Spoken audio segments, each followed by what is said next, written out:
on the show today, or the Rise with India moment we are today celebrating with none other than Maruti.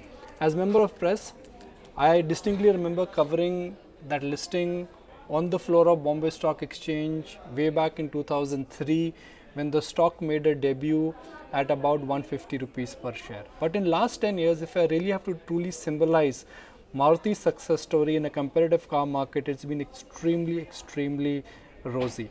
Their volumes are up more than 2x in last 10 years in a market where there were 13-14 players. Net sales have gone from 15,000 crore to 70,000 crore, and PAT now stands at 7,300 crore.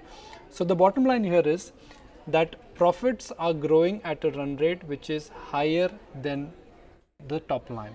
That's largely because of margins, market share gain, and operational efficiency. Well, the man behind the success story, Mr. RC Bhargava, Chairman of Maruti, now joins us. Mr. Bhargava, good morning. Thank you for joining us. You know, purely as member of press, every time I look at the success story of Maruti, both in terms of market share gain and stock performance, I mean, it's a moment of pride. I mean, Maruti really symbolizes the Rise with India story. But my question to you, sir, is what we've seen in last 10 years has been an extraordinary achievement by Maruti in a competitive market. Do you think this kind of a run rate and growth rate, what you've reported in last 10 years, can be replicated in next 10 years?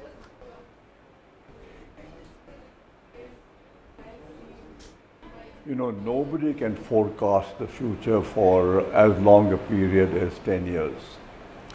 But the factors which have been behind the Maruti's performance over all these years, and it's not only the last 10 years, you have to actually look at the last 35 years.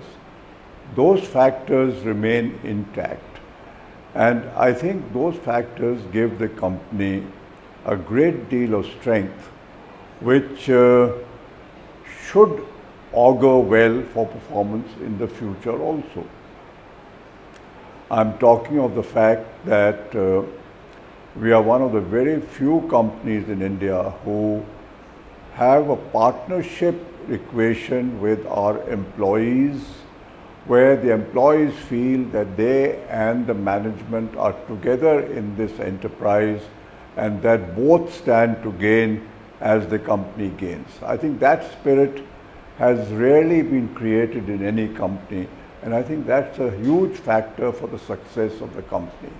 It gives the employee a great deal of motivation to find innovative ways of getting over problems. We've encountered a whole series of problems in our 35 years, and every time they've been overcome without any kind of serious glitches. And I think that is the inherent strength of the company, its employees. Mr. Bhargava, good morning. You know, you are a prominent flag bearer of the idea of Rise with India. Good morning. And, you know, we would talk about the Maruti story, but, you know, a large part of any company's growth is really rested, and we don't emphasize this enough, but it's really rested on the management's vision. Maruti's growth is a reflection of the growth of India, Inc.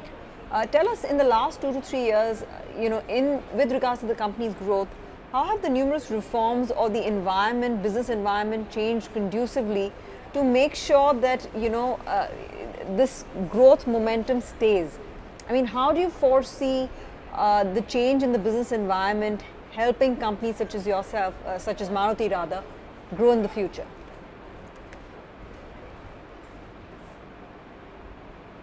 You know, without the economy of India continuing to grow on a sustained and high level over the next 10-15 years, no industry, let alone the automobile industry, can expect to keep a high growth rate. And I think the reforms which have been happening in the last 3 years are bringing about a structural change which will take India into a kind of a system which is much more conducive to sustained growth. What we have had over all these years, these decades, this culture of non-compliance, violating laws, invisible money in action everywhere, corruption, lot of patronage and arbitrary decisions. I think none of that is really consistent with long-term sustained growth. And I think what is now coming about with all these reforms, if you put them all together, is the creation of a system which will ensure much greater compliance all round. And I think a system which ensures that people are compliant will lead to sustained growth.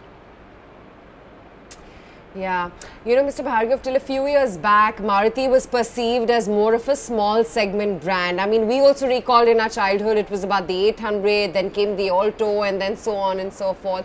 But looking at the last few years, you know, you've truly emerged as a leading name, even when it comes to sedans or for that matter, the UV space as well. Tell us, where is this shift really heading to, and how is it that you've managed to retain your customers who were even the potential upgraders? Because Maruti, or rather I should say any other auto company, is having a tough time trying to compete with you.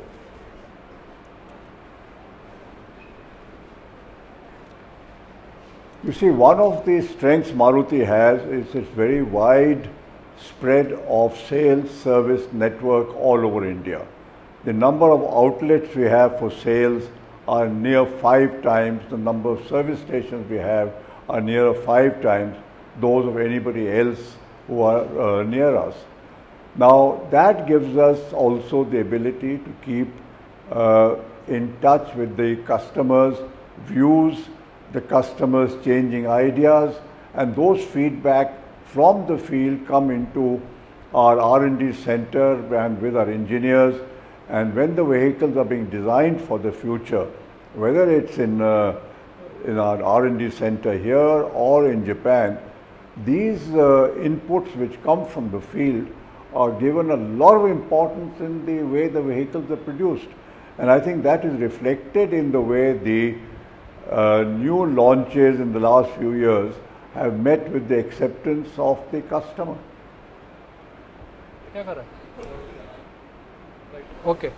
Mr. Bhargav, now what we've seen in last 10 years is that from a 14-15 player market, now the market is only dominated by 3 or 4 large players. Some companies have shut down, some have decided to make only India as their, as the manufacturing base. They don't want to be in the Indian car market.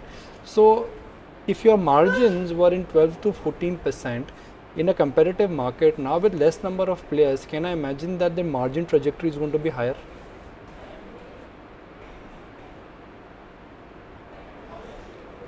No, it doesn't necessarily mean that if there are fewer players, the margins will be higher, because if margins higher in a competitive market would mean either there is a shortage of vehicles in the market or there is some form of cartelization.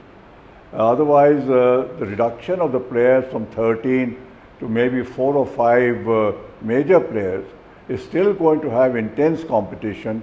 I don't think there is lack of production capacity overall in the industry, and I don't think margins will come down or go up because of that reason. Margins could go up or down depending on input costs, how the commodities market move. They could move depending how foreign exchange movements take place. They could move depending on how successful models are in the market, because if a model sells very well, then discounts are not required for that model and margins go up. If a model doesn't sell very well or there is surplus capacity, then discounts are given and that lowers margins. So, the other big change for Maruti has been that you are now moving up the value chain. So, instead of a 3.5 lakh car, the market has now moved to a 5.5 lakh to about a 7.5 lakh car. As you move up the value chain, as cars become better with more features, can you also demand more money and pricing power from your consumer?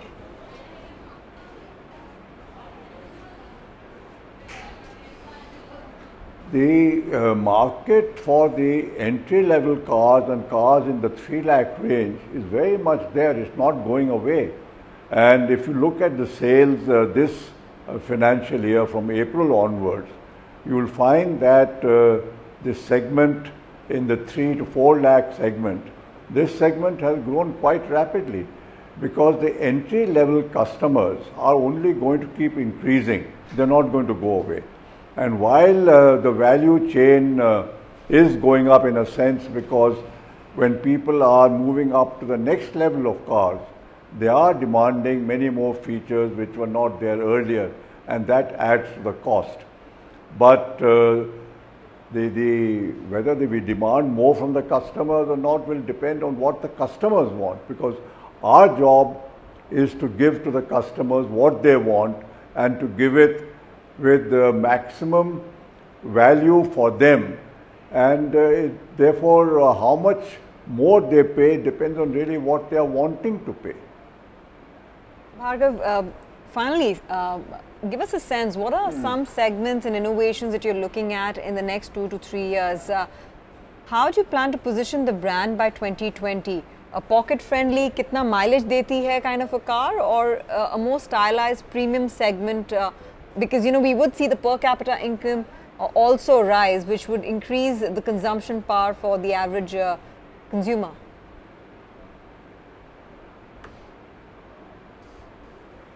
You know, the mileage kitna deti hai, which really means higher and higher fuel efficiency of the vehicles, that is not going to go away.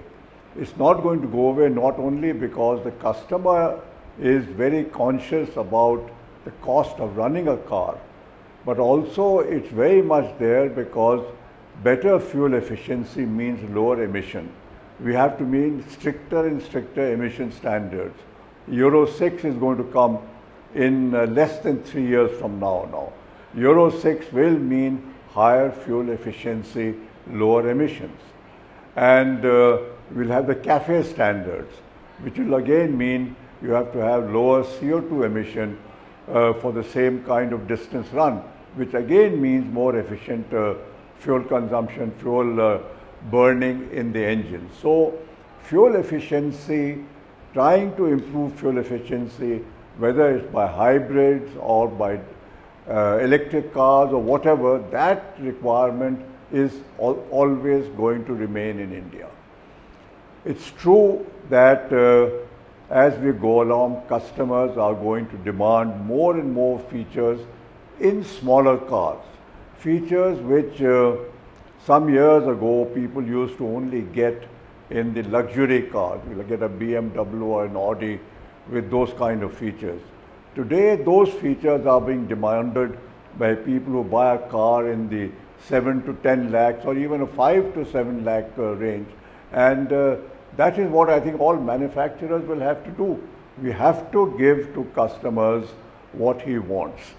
And as volume grows in this segment, the cost will come down anyway because it's largely electronics, and in electronics, the higher the volume, the lower the costs. Yeah, absolutely. Mr. Bhargava, I know never to ask a parent which one's the favorite child, but which has been your all-time favorite Maruti car?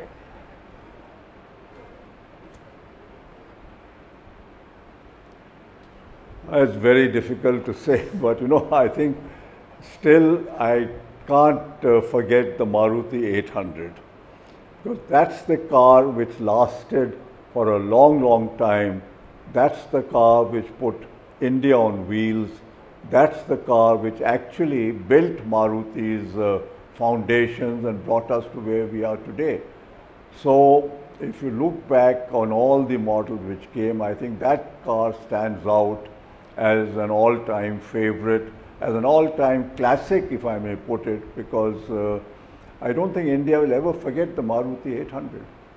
Absolutely. It was the first car for so many of us, and really that changed the face of Indian roads. Absolutely true. I couldn't agree with you more. Thanks so much, Mr. Bhargava, for taking the time out and joining it today and chatting with us today on ET Now. Thank you.